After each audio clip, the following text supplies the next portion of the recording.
everyone. I'm Sheyla Paz, and I'm here with the legendary Grammy Award winner, Brad Davis. Buenos días. Oh, so you're going to talk to me in Spanish? Yo quiero más. ¿Qué quieres más de qué cosa? See, she's going to get me stuck, and I won't know how to answer the rest of it. I have to say, ¿Dónde está el baño? That's, I know a few things. What else? The other one is, I know several. You got me on the spot, though. I'm nervous. So, buenos días. ¿Cómo estás? Bueno. ¿Estás bueno? Yeah. You say, estoy bien. Estoy bien. Okay, there you go. She's going to get me stuck. So, but I didn't know you knew a little bit Spanish. I love it. I mean, I want to learn more. So it's great to hang out with people that speak it fluently. Well, hang out with me and you will be fluent in 3 months. And what is the other one? La cuenta. ¿Dónde está la cuenta? La cuenta, por favor? Yeah, la cuenta, por favor. So, you know, I know a few things, but. So he's the man that pays his dues. I'm trying. I got a lot of work. So thank you so much for being here with me. We missed each other last year, but we finally get to sit down and chat. Thanks. I really appreciate it. It's so nice to make time for me. I really appreciate that. You're welcome.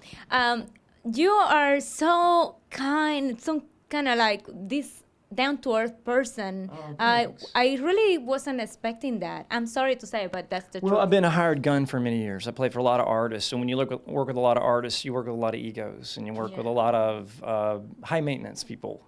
And so I really don't like egos. Yeah. Everybody's got an ego a little bit. Yeah. But I don't like over-egos, and I don't like having to wait on hand and foot on people. So I just don't want to be that kind of person. I want to be a little bit more just giving and be kind to people. Yeah. Why not? I mean, Yeah, that's great. It makes me feel better. Well, good. Yeah. And you look better, too. Well, thanks so much. It's been rough, after the surgeries. No, I'm kidding. He's a joker. I love it.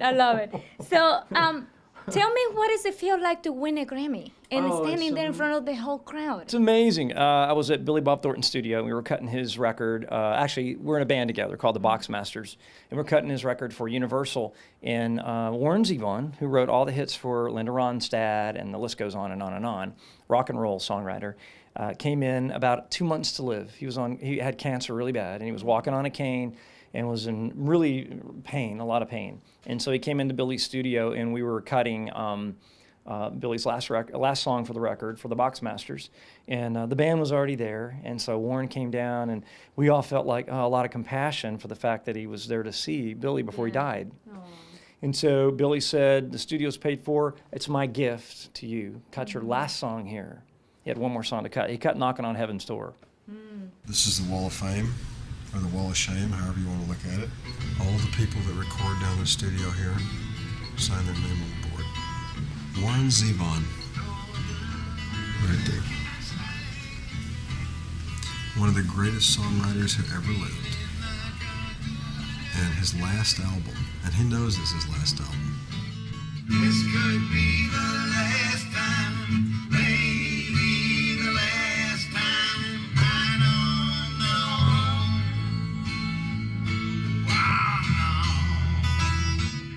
He cut 2 of the songs down here in my studio.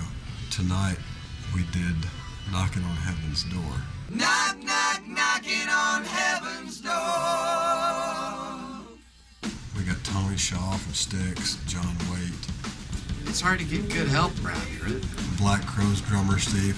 I'm gonna take this badge off of me. Awesome. I can't use it anymore. It's getting dark to see. Feel I'm knocking on heaven's door. Knock, knock, knocking on heaven's door.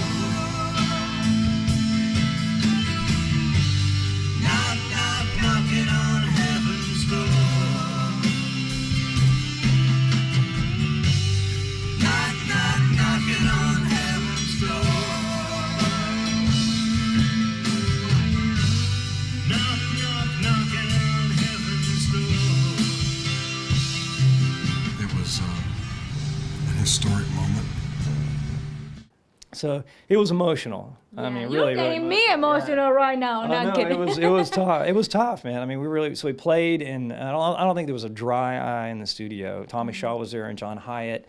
Some of the best players in the music industry were there in L.A. And we cut that song, and then it got nominated for a Grammy and won Folk Album of the Year. So I didn't even know until I got a call from a friend that said Grammy Boy, and I went, Grammy Boy, I'm in a session, call me back, you know. And he called back again, he went, you're a Grammy Boy. And I went, oh, quit joking. And I hung up again, he called back again, and I said, what? And he said, you won a Grammy. And I went, no way. So I checked on the TV. So you weren't I had no idea. I there. had no idea. I was in the studio producing a record, so I had no idea. But it was such a cool thing, to be a part of that, you know. Well, congratulations. And I'm glad that you got to have that last session with him. Oh, yeah. What a neat thing. I mean, just to be part of his legacy. I mean, he's written so many hit songs that I've grown up on, you know. I mean, really, literally grow up on. So what a neat thing. Yeah, What a neat fantastic. opportunity. But you continue to work with Billy Bob Thornton. Tell me about the experience of working with Billy, because he's great. He's the master of everything, I guess. He's amazing. I got introduced to him when I was with Marty Steward for 11 years.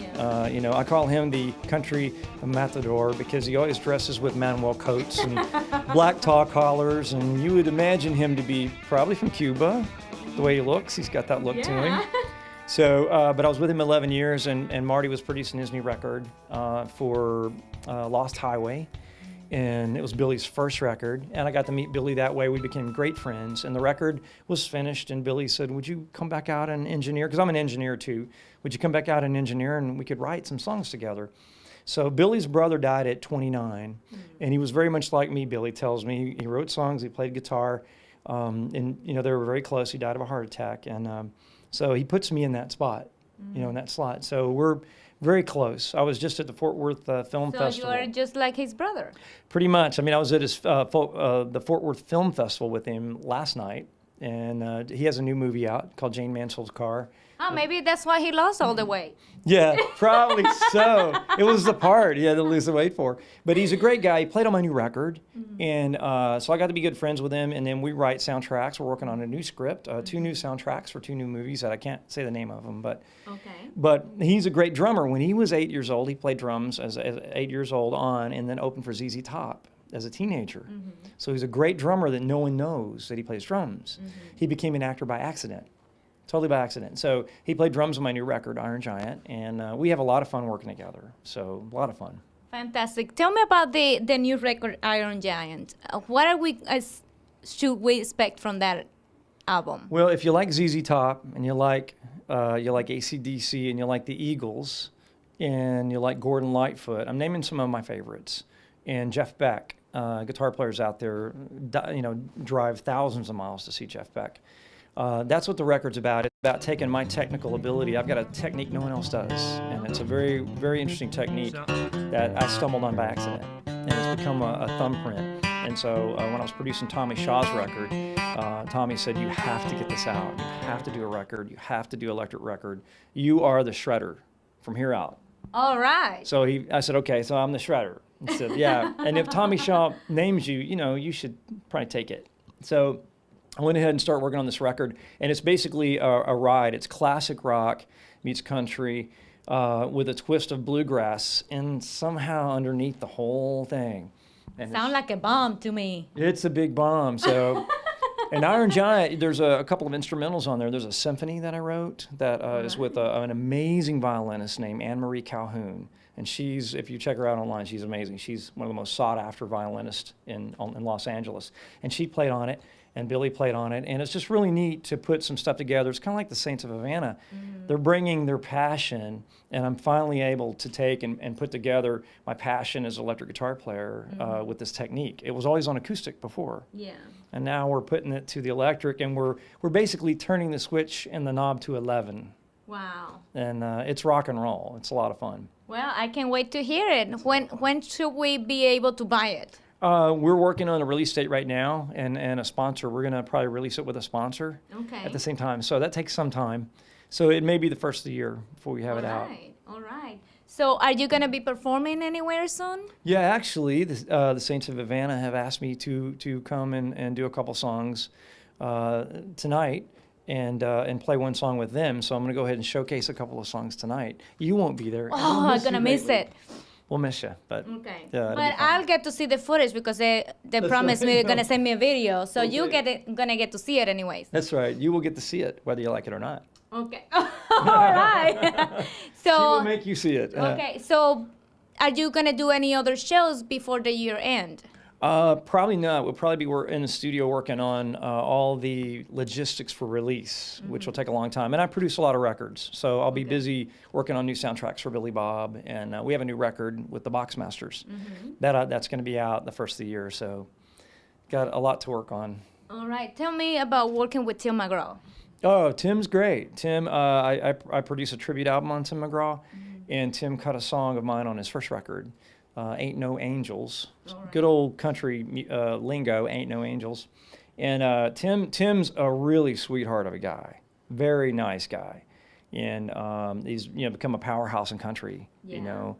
And he's got a little different vibe to him than most country guys. He's got a slickness about him, but it's a toughness. There's a neat look to him. I mean, Tim's been a real good advocate because he's done that song, and then obviously he's done so well. He was on the awards the other night. Yeah, the And, CMA. yeah, so I don't get to see him as much now because I'm busy and he's busy, but he's just a real treat to be on that first record. Fantastic. Any other person that you would like to work with? Oh, yeah. That I would like to work with? Yeah. I mean, probably, some of the more rock and roll side. I mean, I've been in country music for a long time, and I love country music, and I worked with a lot of people. But I would like to work with some of the artists in the rock and roll field. Possibly Elton John would be great to work with. Yeah. It'd be great to work with. It actually would be great to work with Jeff Beck. I never have had a chance to. And probably some people that would inspire me. I look for that. I love country music like you have no idea. But I look for things to inspire me to go to that next level. I'm constantly, I mean, if you say something and it's a good hook line for a song, I will write it down later. I'll steal it. I better don't say anything that will 'Cause inspire him because he will steal my idea. That's right. I'm a songwriter, so I will steal it, and I will go, that's a great idea. So people inspire me. So I don't know. I mean, there's a lot of people. The list would be too long, actually. Right. It would be way too long. But I would really enjoy working with people that make me think outside the box, All right. So. Well, thank you so much. It's great to see you, and looking forward to listening to Iron Giant sometime in January. So be looking for it at braddavis.com. BradDavisMusic.com. Music. BradDavisMusic.com. And do you tweet? I do, yes. It's at Brad Davis Music on Twitter. So. All right, follow him on Twitter because he does tweet. Some artists don't. Somebody does it for them. And stay tuned for more Entertainment Circle. Entertainment Circle. See what you do to me? Thank you so much. Big old jet and